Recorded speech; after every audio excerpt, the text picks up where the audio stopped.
பத்திரிக்கை வைக்க போற இடத்துல எல்லாம் உங்க வீட்டுல ஒரு பொண்ணு இருக்காளாமே, கல்யாணத்துக்கு முன்னால இதெல்லாம் சரியான்னு கேக்குறாங்க. அதுக்கு என்ன பதில் சொல்றதுன்னு எனக்கு தெரியல. அண்ணன் சொல்றது சரிதான். இதுக்கே நீ இவ்வளவு ஆர்ப்பாட்டம் பண்ற? சக்திக்கு தான் அனுஷ்கான்னு அவங்க அப்பா அம்மாவை கூப்பிட்டு பெரியவங்க முன்னாடி நிச்சயம் பண்ணிட்டு அதுக்கப்புறம் கல்யாணம் வரைக்கும் அனுஷ்காவை வீட்டுக்கு அனுப்பி வைக்கலாமே.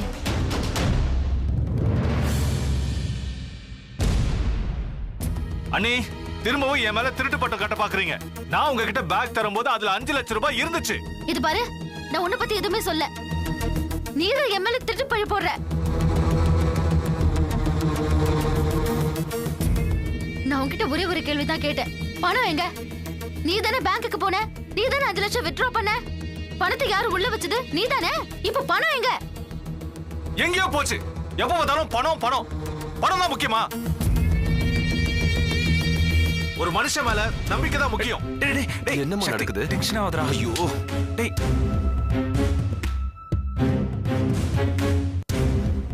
அண்ணா, உங்க வருங்கால மனைவிக்கு என் மேல நம்பிக்கை இல்ல. நான் பணத்தை திருடி சேர்த்து வைக்கிறதா நினைக்கிறாங்க. என்னடா இது? ஏண்டா ஏண்டா கோபப்படாத லக்ஷ்மி. என்ன இதெல்லாம்? பணம் தானே, போட்டு விடு விடு. என்னங்க நீங்க? தாராளமா பணம் போகட்டும். பணம் எல்லாம் முக்கியம் இல்லதான். ஆனா அதை வச்சு என்ன சந்தேகப்படுற மாதிரி பேசுறான். அப்ப இவ கேரக்டர் என்னங்க? இத்தனை நாள் இவன் நம்பினதெல்லாம், என்கிட்ட மரியாதையை நடந்துக்கிட்டதெல்லாம், இப்போ இவன் ஃப்ராட் தனம் பண்ணா அப்ப நான் எதுவும் கேட்க மாட்டேன் தானே? அண்ணே, இதுக்கு மேல ஒரு வார்த்தை பேசுனீங்க, அதுக்கப்புறம் என்ன மனுஷனா இருக்க மாட்டியா? இப்பவும் அப்படித்தானே இருக்க? பதிலுக்கு பதில் பேசினா சண்டை தான் வரும் லட்சுமி. ஆமாமா லட்சுமி, கொஞ்சம் அமைதியா இருங்க. டேய் அமைதியா இருடா. போடா லட்சுமி. இது பாருங்கண்ணே, இவங்க என் மேல திருட்டு பட்டம் கட்டி பாக்குற வரைக்கும் நான் பொறுமையா இருக்க மாட்டேன். சக்தி, இப்போ சொல்றேன், உங்க முகத்துக்காக தான் இதெல்லாம் சகிச்சுக்கிட்டு இருக்கேன். இல்லனா கண்ணம் பழுத்திருக்கும். பழுத்திருக்கும். பாத்தீங்களா இவன் எப்படி பேசுறான்னு? இது பாரு சக்தி, நான் உன் அண்ணங்கிற மரியாதை கொடுத்து பேச சொல்லிட்டேன். உன் விரல் மட்டும் என் மேல பட்டு இருந்ததுன்னு வச்சுக்கோ, தரையில துண்டாதான் விழுந்திருக்கும். ஏய் ஏய், ஐயோ ஐயோ, டேய் சண்டை நிறுத்துங்க. டேய் நீ அப்படியே இருமா. அண்ணே, சொல்றத கேளுங்கண்ணே. வீட்டுக்குள்ள வர வரைக்கும் இதுக்குள்ள 5 லட்சம் ரூபாய் இருந்துச்சு. டேய், அவங்க தான் போய் சொல்றாங்க. அப்படியா? அப்ப நான் தான் எடுத்தத சொல்ல வரேன். போ, இந்த வீட்டுக்குள்ள தானே பணம் இருக்குன்னு சொல்றேன். போய் தேடி கண்டுபிடி. ஒருவேளை பணம் கிடைச்சிருச்சுன்னு வச்சுக்கோ, நான் என் கழுத்தை அறுத்துக்கிட்டு செத்து போயிடுவேன். போதுமா?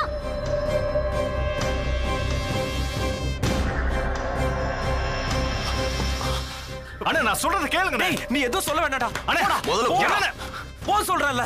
என்னமா லட்சுமி இது? என்ன மாமா, அவன் பாட்டுக்கு பேசிக்கிட்டே போறான். லட்சுமி, அப்பா இல்லாத நேரத்துல என்னமா இது?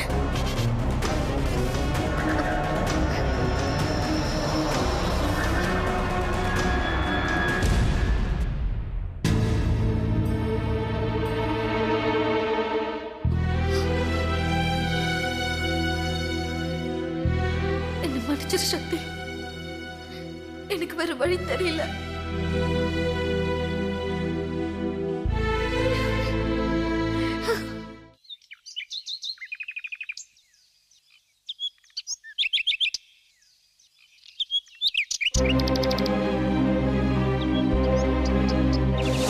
சக்தி, உன்கிட்ட ஏமாந்த அனுபவம் எனக்கு ஆல்ரெடி இருக்கு.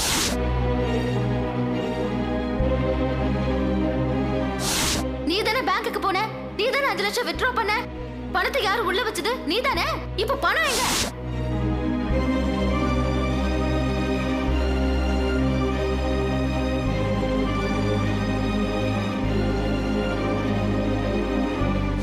அண்ணே, உங்க வருங்கால மனைவிக்கு என் மேல நம்பிக்கை இல்ல. நான் பணத்தை திருடி சேர்த்து வைக்கிறதா நினைக்கிறாங்க.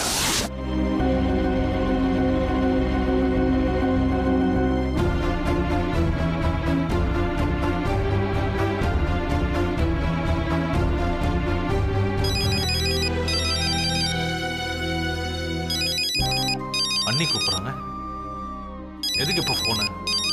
நேத்து என் மேல திருட்டு பள்ளி கட்டிட்டு இப்ப என்னவா?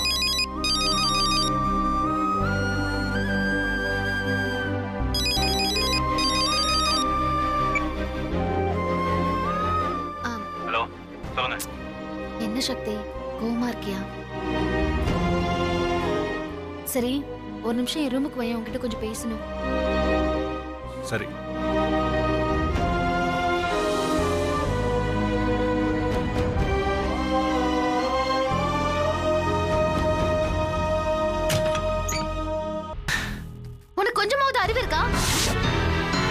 ஒரு பொண்ணு இருக்கிற ரூம்குள்ள நுழையும் போது கதவை தட்டிட்டு வரணுங்கிற மேனேஜ் கூட உனக்கு தெரியாது? லக்ஷ்மி, என்னடா பேரை சொல்ல கூப்பிடுற? எல்லாம் படிச்சவனா?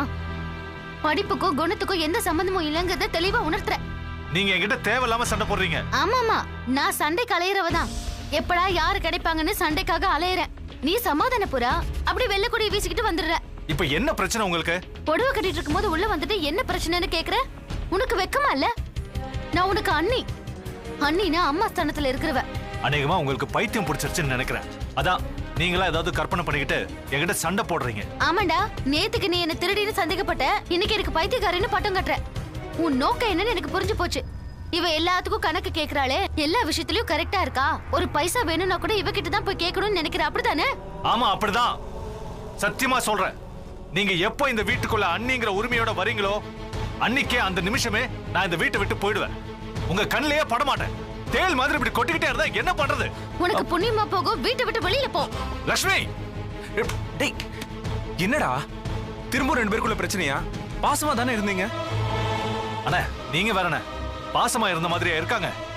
வேணாம், விடுங்கண்ணே. உங்களோட வாழ போறாங்க. அந்த காரணத்துக்காக தான் நான் எதுவும் சொல்லக்கூடாதுன்னு இருக்கேன். என்ன சொல்லக்கூடாதுன்னு பாக்குற? சொல்லக்கூடாதுன்னு பாக்குறியா இல்ல சொன்ன உனக்கு அசிங்கம்னு பாக்குறியா? உங்க தம்பி என்ன பண்ணான்னு தெரியுமா? நான் உள்ள ட்ரெஸ் சேஞ்ச் பண்ணிட்டு இருக்கேன், அவன் பாட்டுக்கு உள்ள கதவை தட்டாம வரான். சரி, சத்தம் போடாத. சரி, டேய், இனிமே கதவை தட்டிட்டு வாடா. என்ன? அண்ணே, இனிமே நான் எதுக்கு இங்க வரப்போறேன்? இவங்க வீட்டுக்குள்ள இருக்காங்கன்னு தெரிஞ்சா இந்த பக்கம் தலை வச்சு கூட படுக்க மாட்டேன். ரொம்ப சந்தோஷம். நானும் உன் மூஞ்சில முழிக்காமலாவது இருப்பேன். இவ்வளவு நாளா அண்ணிங்கிற மரியாதை வச்சிருந்தேன். அதனாலதான் இவங்க மேல அக்கறை காட்டேன். இனிமே அதுக்கு அவசியமே இல்லை. எப்ப இந்த வார்த்தையை சொன்னாங்களோ அப்பவே நான் உடஞ்சு போயிட்டேன். டேய், இப்படி எல்லாம் பேசி பிரச்சனையை பெருசுபடுத்தாதடா. வா வா. நீங்க விடுங்க. இதுக்கு ஏதாவது சொல்ல போறாங்க. முதல்ல அவங்கள போய் சமாதானப்படுத்துங்க. டேய் சக்தி வந்துட்டான்.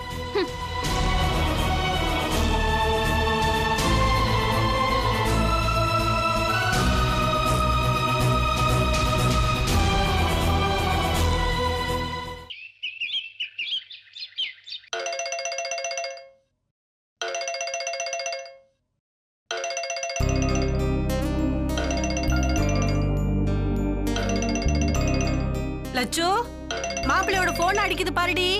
அவர் குளிச்சிட்டு இருக்காருமா. அத நீதான் எடுத்து பேச. அடிக்குது பாரு. சரி வரேம்மா.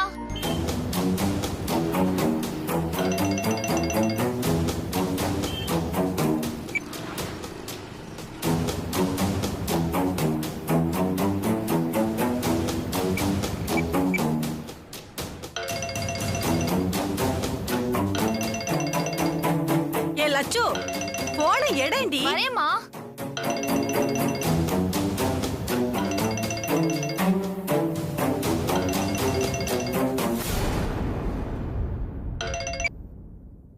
நான் ஜெனிஃபர் பேசுறேன். கால் பண்ண எடுத்து பேச மாட்டீங்களா? நான் எத்தனை வாட்டி கால் பண்றேன்? உடனே கிளம்பி இங்க வாங்க. மேடம், நான் சந்தோஷோட வைஃப் பேசுறேன். ஒருத்தர் போன் எடுக்கலனா அதுக்கு ஏதாவது காரணம் இருக்கும். கொஞ்சம் பொறுமையா பேசுங்க. அவர் ரெடி ஆயிட்டு இருக்காரு. இப்ப நான் கொடுக்குறேன். என்னங்க? ஹலோ. உன் பொண்டாட்டிக்கிட்ட மாட்டிக்கிட்டியா? சாரிங்க, அவ எதையும் மனசுல வச்சுக்க மாட்டான். பட்டுன்னு சொல்லிடுவா. நல்லா சமாளிக்கிறேன். நான் தாமரகுளம் மெயின் ரோட்ல உனக்காக வெயிட் பண்றேன். நான் கடைக்கு கிளம்பிட்டு இருக்கேன். நீ கடைக்கு போய் எங்க வேணா போ, அத பத்தி கவலை இல்ல. இப்ப என்னையும் என் பையனையும் உன் வீட்டுக்கு கூட்டிட்டு போற.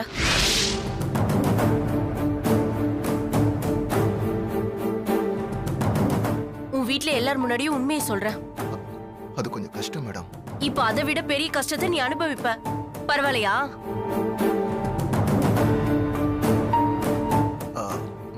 மேடம், நீங்க அங்கேயே வெயிட் பண்ணுங்க, நான் வந்துடுறேன். லட்சு, நான் கிளம்புறேன். எனக்கு டிஃபன் வேணாம். என்னங்க? என்னம்மா? இருங்க, டிஃபன் ரெடி ஆயிடுச்சு. சாப்பிட்டுட்டே போயிடலாம். இல்லம்மா, அவங்க வெயிட் பண்ணிட்டு இருக்காங்க. ஹோட்டல்ல தங்க வச்சுட்டு நான் வந்துடுறேன். போன்ல அன்னைக்கு பேசினாங்களே அந்த ஆண்டியா? ஆமாம்மா. உங்ககிட்டயே இவ்வளவு கோவமா பேசுறாங்களே, அவங்க புருஷன் நிலைமையை யோசிச்சு பாருங்க. அந்த மனுஷன் ரொம்ப பாவம் இல்ல? அவங்களோட பர்சனல் விஷயம் நமக்கு எதுக்கு? நான் வரேன். இருங்க, சாப்பிட்டுட்டு போயிடுங்க. இல்லம்மா, நான் கடையில சாப்பிட்டுக்கிறேன். கண்டிப்பா சாப்பிடணும். கண்டிப்பா சாப்பிடுறேன். வரேன். சரி, பை.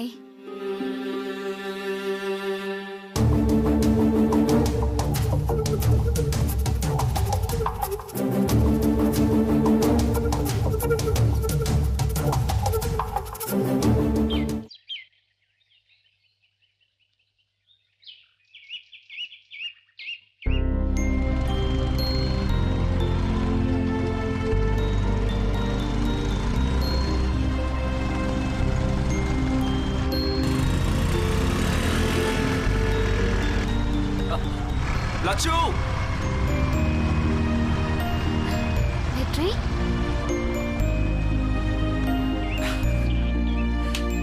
லட்சு உன்னை பார்க்க தான் வந்துகிட்டு இருக்கேன். இடையிலயே உன்னை பாப்பேன்னு நான் எதிர்பார்க்கவே இல்லை. என்ன விஷயம்? அது அன்னைக்கு உன்னை குழப்பறதுக்கு சாரி. எதை சொல்ற? ஓ, கோயில்ல நடந்த விஷயத்த சொல்றியா? அப்போ நீ எடுத்த முடிவு தப்புன்னு உணர்ந்துட்ட. நந்தினி, ஓ சாரி, லக்ஷ்மி உன்னை விரும்புறா. சக்திக்கும் அவளுக்கும் நடுவுல பழைய காதல் இல்லைன்னு புரிஞ்சுக்கிட்ட, அப்படிதானே? லட்சு, இதெல்லாம் உனக்கு யார் சொன்னா? உன் முகமே சொல்லுது. உன்னை பார்த்த உடனே நீ பழைய வெற்றியா தெரியற. இப்படியே இரு வெற்றி, அதுதான் உனக்கு நல்லா இருக்கும். எனக்கு லக்ஷ்மி பத்தியும் தெரியும், சக்தி பத்தியும் தெரியும். ஆனா அவங்க மனசுக்குள்ள என்ன இருக்குன்னு தெரியாம போச்சு. தேவையில்லாம தப்பு தப்பா யோசிச்சு அவளையும் வருத்தி என்னையும் வருத்திக்கிட்ட. போதும் போதும் போதும், திரும்பவும் எதுக்கு பழைய கதை? நீ சந்தோஷமா கல்யாண வேலையெல்லாம் பாரு. கல்யாணத்துக்கு அப்புறம் லக்ஷ்மிய சந்தோஷமா வச்சுக்கோ.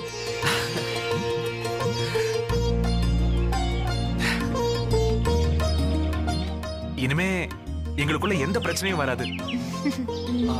லட்சு, இன்னும் என்ன? இல்ல, நான் உன்கிட்ட அன்னைக்கு ஏதேதோ வளர்னல்ல, அது அப்படியே மறந்துரு. நீ பாட்டுக்கு லக்ஷ்மி கிட்டயோ இல்ல சக்தி கிட்டயோ சொல்லிட போற. ஆமா, இது வரைக்கும் சொல்லல. என்ன சிரிக்கிற? இல்ல, இத வச்சு உன்னை பிளாக்மெயில் பண்ணலான்னு யோசிச்சேன்.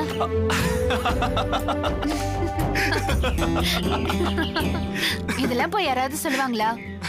நீ எந்த உறுத்தலும் இல்லாம வேலையை போய் பாரு. உனக்கு கல்யாண வேலை தலைக்கு மேல இருக்குல்ல? ஆமாமா, பத்திரிக்கை நிறைய பேருக்கு வைக்கணும். நிறைய வேலை இருக்கு. சரி சரி, நான் கிளம்புறேன். அப்புறம் கல்யாணத்துக்கு முதல் நாள் நீ, சந்தோஷ், அம்மா எல்லாரும் வந்துடணும். சரியா? வந்துருவல்ல? ஓகே, பாய். பாய். வரேன்.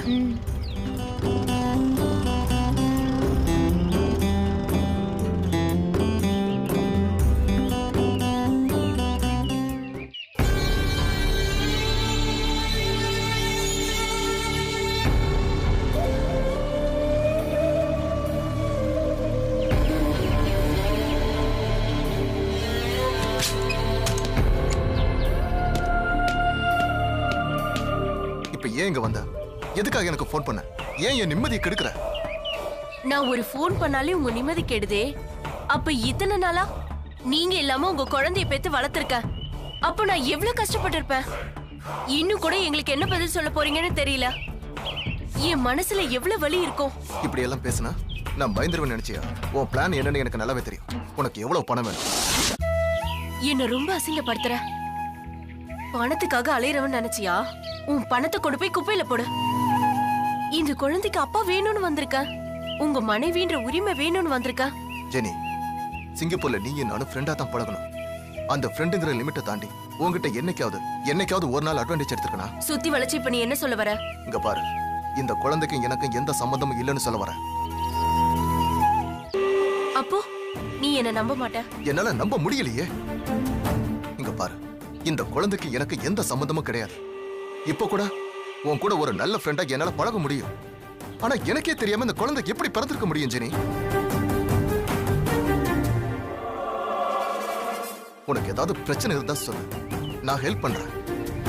அதை விட்டுட்டு இப்படி எல்லாம் குழந்தைய கூட்டிட்டு வந்து மிரட்டிட்டு இருக்காத. நீ என்ன நம்பலல? அப்ப எனக்கு வேற வழியே தெரியல.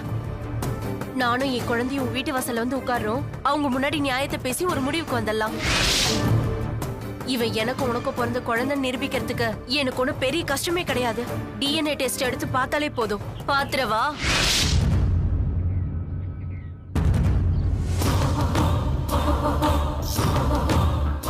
ஏன் தடுமாறுற? இப்ப புரியுதா எங்க தப்பு நடந்திருக்குன்னு? ஜெனி, வாங்க உங்க வீட்டுக்கு போலாம். இரு. இப்படி நடு ரோட்ல நின்னுட்டு எந்த விஷயத்தையும் பேச வேணாம். என் கூட பைக்ல ஏறு, எங்கேயாவது போய் உட்கார்ந்து பேசலாம். உண்மையில தான் தப்பே இல்லையா? அப்புறம் எதுக்கு உட்கார்ந்து பேசணும்? இப்ப நீங்க உங்க வீட்டுக்கு போங்க.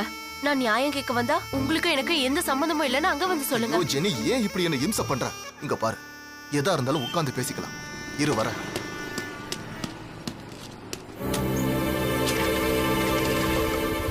வா போலாம்.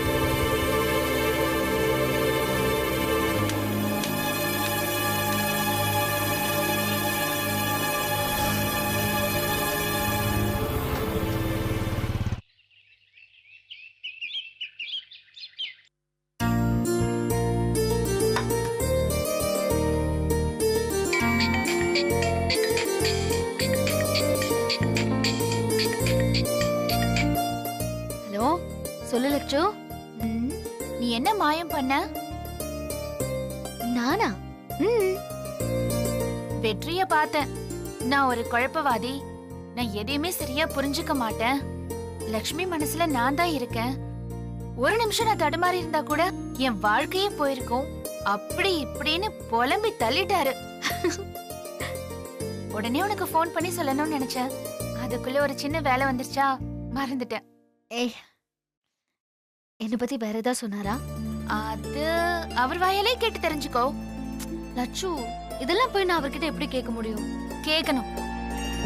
கேட்டாதான் உங்களுக்குள்ள நெருக்கம் உண்டாகும். இப்ப மட்டும் நாங்க என்ன விலகியா இருக்கோம்?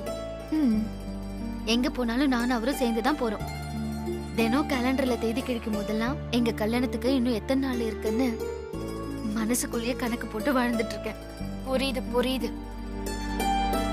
இதெல்லாம் எப்படி நடந்துச்சுன்னு கேட்டேன். என் மனசு முழுக்க அவர் தான் இருக்காருன்னு அவருக்கு புரிய வச்சேன். ஆனா என்ன பாவம், சக்தியை தான் நான் நிறைய கஷ்டப்படுத்திட்டேன்.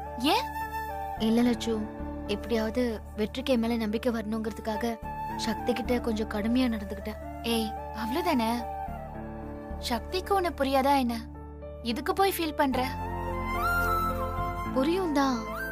ஆனா அந்த நிமிஷத்துல சக்தியோட முகத்தை பாக்குறதுக்கு ரொம்ப பாவமா இருந்துச்சு தெரியுமா? ஒரு நல்ல விஷயத்துக்காக தானே செஞ்ச. விடு, எல்லாத்தையும் மறந்துட்டு சந்தோஷமா இரு.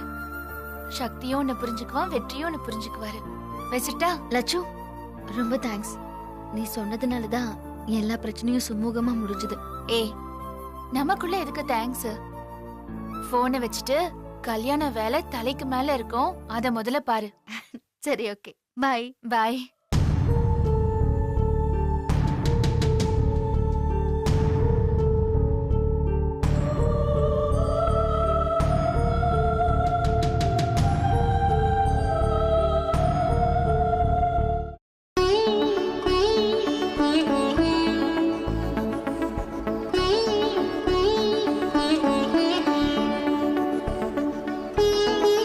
இருக்கு சாமி கண்ணு இல்ல. ஏய், முண்டகனி நிறைய பேரை விட்டுட்ட. வாய் ஜாஸ்தி ஆயிடுச்சு உங்களுக்கு. எல்லாத்தையும் அறவே விடுறது வேலையா போச்சு.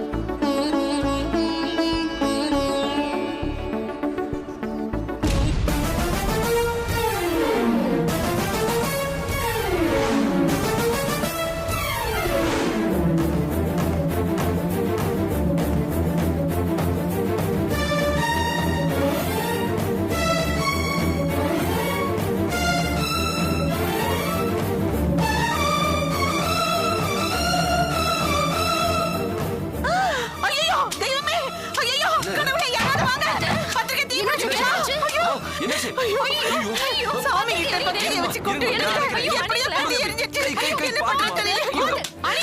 அது அடிக்க கூட துக்கல. ஐயோ, சும்மா கல்யாண பத்திரிகை எப்படி எரியுது? இது அபசகுணமாச்சே. இதெல்லாம் நினைச்சு எனக்கு ரொம்ப பயமா இருக்கு. வாயை மூடி. பசுமாட்டுக்கு போடுற புல்ல எடுத்து உன் வாயில போட்டு போடுற. பத்திரிகை ஏதோ தெரியாம விளக்கல பட்டிருக்குமா? ஒண்ணு ஆகாதுமா. ஐயோ, இல்ல அத்தை, இப்படிதான் அத்தை. எங்க ஊர் சேர்மன் பையனுடைய கல்யாண பத்திரிகை எரிஞ்சதா கல்யாணமே நின்னு கொஞ்சம் போச்சு.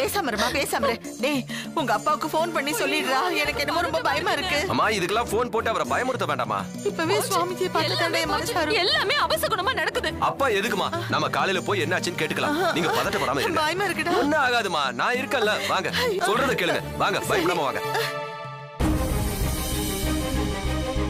ஐயோ, நான் சொல்றது இந்த வீட்ல யாருமே கேட்க மாட்டேங்கிறாங்க, புரிஞ்சுக்க மாட்டேங்கிறாங்க. மாமா வேற ஊர்ல இல்லையே, என்ன ஆகுமோ ஏதாகுமோன்னு ஒண்ணும் புரியலையே.